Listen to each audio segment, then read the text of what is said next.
There is a quiet moment that breaks a person long before they realize it happened. It does not happen during a fight. It does not happen in chaos. It happens in stillness. You say something simple like, "I need time for myself," or "I do not feel comfortable with that," or "I need space to think." And suddenly the room changes, their expression drops, their warmth cools. Their silence becomes heavy enough to bend your spine. You feel a pressure you cannot name, a guilt that was never yours, a fear of losing peace, affection, connection. And before you know it, you soften your tone. You explain yourself. You justify your feelings. You retract the boundary you tried to set, not because you changed your mind, but because they made you believe that protecting yourself was selfish. Narcissists do not destroy boundaries with anger. They destroy them with disappointment, with emotional withdrawal, with subtle moral guilt. They do not say, "Do what I want." They say, "A caring person would not need that." And suddenly you are not choosing for yourself. You are performing kindness to avoid punishment disguised as hurt.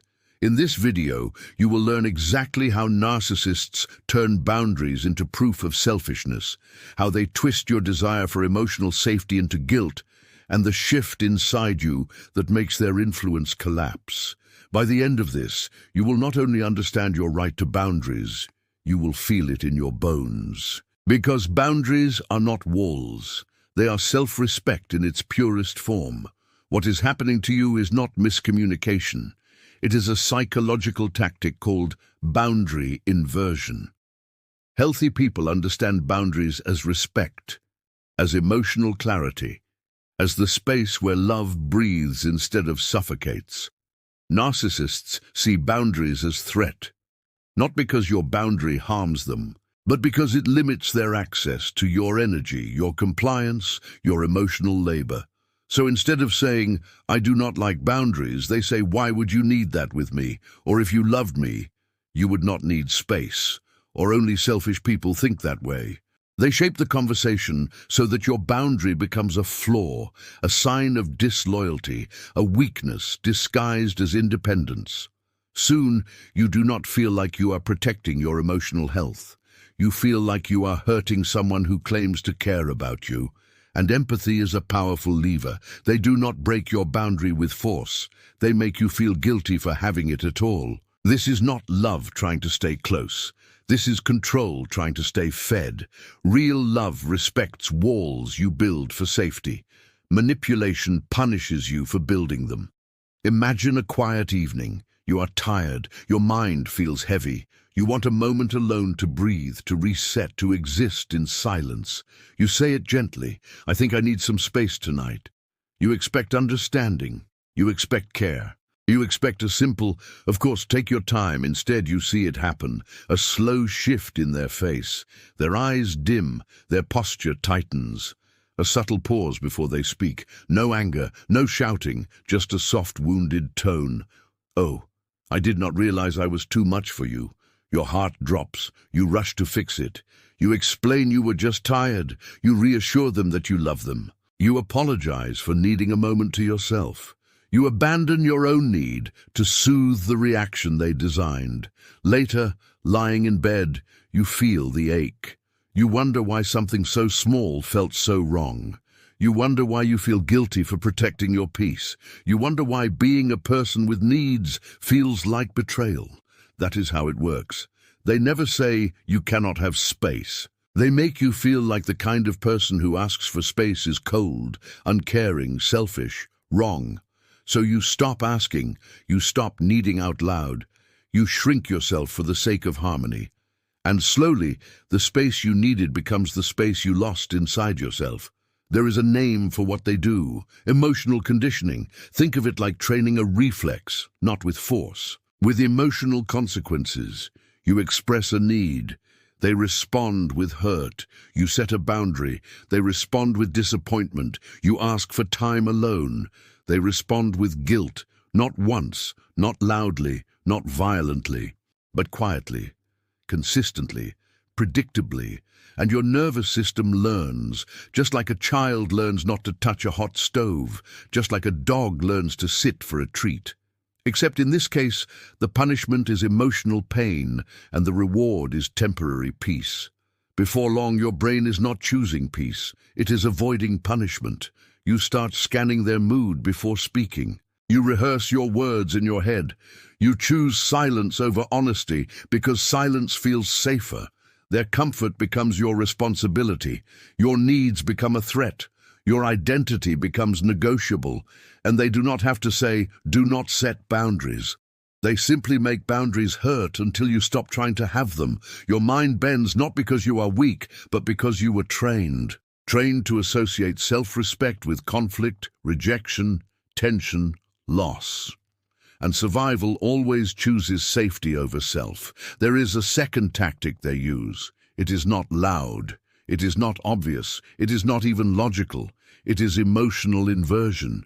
They flip meaning. They flip reality. They flip morality. Caring becomes controlling. Respecting yourself becomes selfishness. Asking for clarity becomes aggression. Needing space becomes abandonment. They do not fight you directly. They fight the meaning of your actions. And little by little, your instincts stop trusting themselves. Imagine standing in front of a mirror, but the mirror is slightly warped. Not enough to shock you, just enough to change the shape of every reflection you see. Now imagine you look into that mirror every day, every morning, every night, until one day you do not question the mirror, you question yourself. That is how they win. They do not destroy your confidence at once.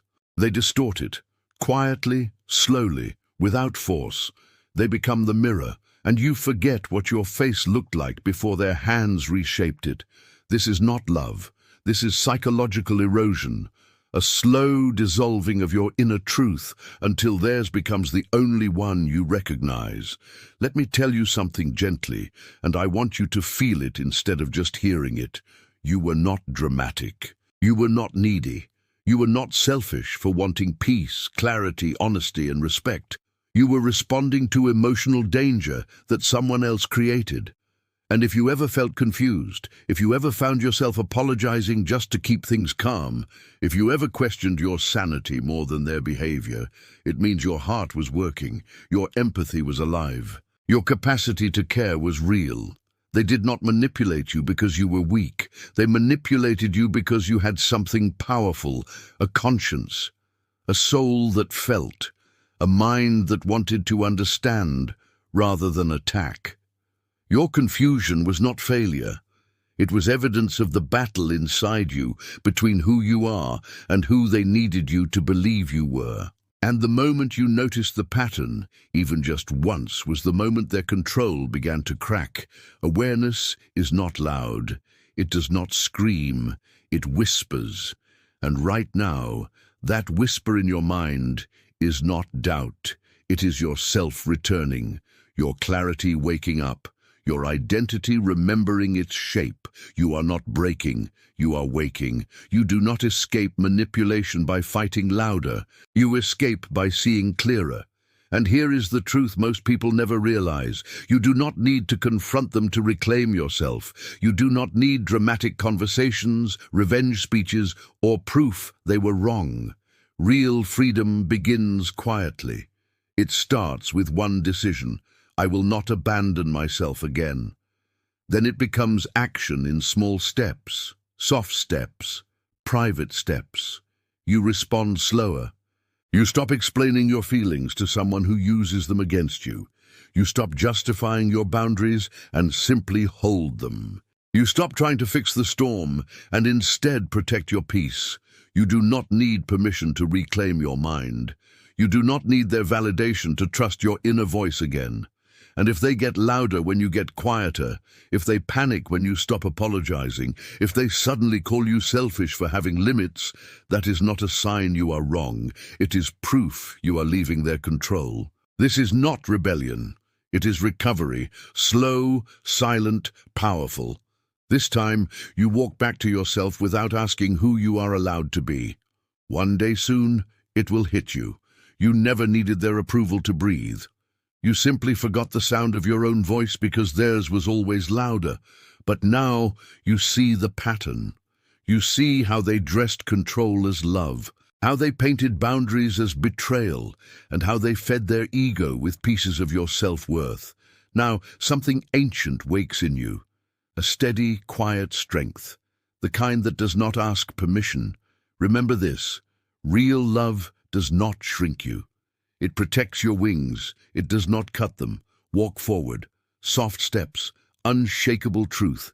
Subscribe to the channel and do not stop at this video. They are still using tricks you have not noticed. The next video will show you how they do it, and once you see it, you will never see people the same way again.